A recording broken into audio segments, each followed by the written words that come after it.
ಇವತ್ತು 24 ಗಂಟೆ ನಮ್ಮ ಆಸ್ಪತ್ರೆಗಳು ನಡಿಬೇಕು ಅಂತ ಉದ್ದೇಶದಿಂದ ನಾವು ಎಲ್ಲ ಕ್ರಮಗಳು ತಗೊಳ್ತಾ ಇದ್ದೀವಿ. ಇನ್ನೂ ಸಾಕಷ್ಟು ಹಳ್ಳಿಗಳಲ್ಲಿ ನಕಲಿ ಡಾಕ್ಟರ್ಗಳು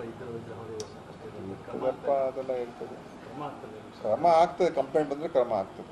ಡಿ.ಕೆ. ಶಿವಕುಮಾರ್ ಅವರು ಯಾವಾಗ ಏನಾಗ್ತದೋ ಅದೆಲ್ಲ ಆಗ್ತದೆ, ನಿರ್ಧಾರಗಳು ಬರ್ತವೆ ಅಂತ ಹೇಳ್ತಾರೆ. ಏನು ಸರ್ ನಿರ್ಧಾರಗಳೇನಾಗಿದೆ, ಯಾವಾಗ ಆಗ್ತದೆ? ನೋಡಿ, ಅವ್ರು ಏನು ಹೇಳಿದ್ರೆ ನೀವು ಅವ್ರಿಗೆ ಕೇಳಬೇಕು. ಆದರೆ ನಮ್ಮಲ್ಲಿ ಯಾವುದೇ ರೀತಿಯ ಗೊಂದಲ ಇಲ್ಲ, ಸಮಸ್ಯೆ ಇಲ್ಲ. ನಾವು ಎಲ್ಲರೂ ಕೂಡ ಒಂದಾಗಿ ಕೆಲಸ ಮಾಡ್ತಾ ಇದ್ದೀವಿ. ಸರ್ಕಾರದ ಕೆಲಸಕ್ಕೆ ಇದಕ್ಕೂ ಏನೂ ಸಂಬಂಧ ಇಲ್ಲ. ಇದೆಲ್ಲ ಈಗಾಗಲೇ ಎಲ್ಲರೂ ಹೇಳಿದಾಗೆ ನಮ್ಮ ಹೈಕಮಾಂಡ್ ತೀರ್ಮಾನಕ್ಕೆ ಎಲ್ಲರೂ ಒಪ್ಪಿಗೆ ಇದೆ. ಈಗ ಮಾನ್ಯ ಮುಖ್ಯಮಂತ್ರಿಗಳು ನೋಡಿ, ಮೊನ್ನೆನೂ ಕೂಡ ದೊಡ್ಡ ಜಟಿಲವಾದಂಥ ಸಮಸ್ಯೆಯನ್ನು ಈಗ ಬಗೆಹರಿಸಿದ್ದೇವೆ, ಒಳ ಮೀಸಲಾತಿ. ನಾನು ಮುಖ್ಯಮಂತ್ರಿಗಳಿಗೆ ನಮ್ಮ ಅಭಿನಂದನೆ, ಅವ್ರ ಜೊತೆಯಲ್ಲಿ ಎಲ್ಲ ಸಹಕಾರ ಕೊಟ್ಟಿರ್ತಕ್ಕಂಥವ್ರಿಗೆ. ಯಾಕಂದರೆ ಐತಿಹಾಸಿಕ ತೀರ್ಮಾನ ಇದು. ಒಂದು ಭಾಳ ದಶಕಗಳಿಂದ ಇದ್ದಂಥ ಸಮಸ್ಯೆ ಬಗೆಹರಿಸಿದ್ದೇವೆ.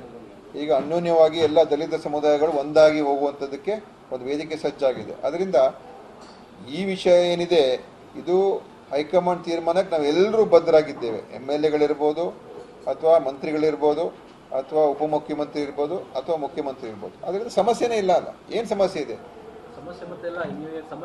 ಏನು ಎಲ್ಲಿದೆ ಸಮಸ್ಯೆ? ಸರ್ಕಾರದ ಕೆಲಸಕ್ಕೆ ಏನು ಸಮಸ್ಯೆ ಇದೆ?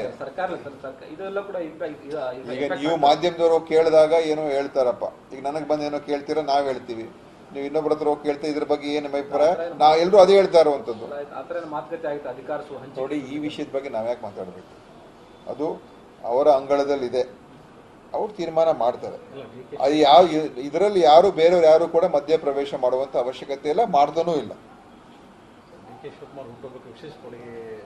ಅದರ ನಿಮ್ಮ ಊಹೆಗಳ್ರಿ, ಅದಕ್ಕೆಲ್ಲ ನಾವು ಉತ್ತರ ಕೊಡೋಕ್ಕಾಗಲ್ಲ.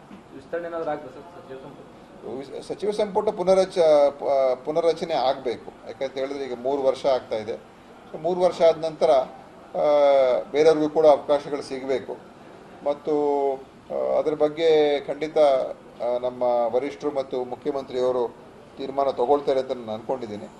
ಅದು ಈಗ ಬಹುಶಃ ಅದು ಆಗುವಂಥ ನಿರೀಕ್ಷೆ ಕೂಡ ಇದೆ. ಅದರ ಡೇಟೆಲ್ಲ ನಾವೆಲ್ಲ ಹೇಳೋಕ್ಕಾಗಲ್ಲ, ಅದು ನಮ್ಮ ಕೈಯಲ್ಲಿ. ಆಗುವಂಥ ನಿರೀಕ್ಷೆ ಇದೆ ಮತ್ತು ಆಗಬೇಕು. ಯಾಕೆಂತ ಹೇಳಿದ್ರೆ ಅದು ಆವಾಗವಾಗ ಒಬ್ಬರೇ ಸಚಿವರಾಗಿರಬೇಕು ಅಂತ ಏನಲ್ಲ, ಇನ್ನೂ ಬೇರೆಯವ್ರಿಗೆಲ್ಲ ಅವಕಾಶಗಳು ಸಿಗಬೇಕು. ನಮ್ಮಲ್ಲಿ ತುಂಬ ಜನ ಸೀನಿಯರ್ಸ್ ಇದ್ದಾರೆ,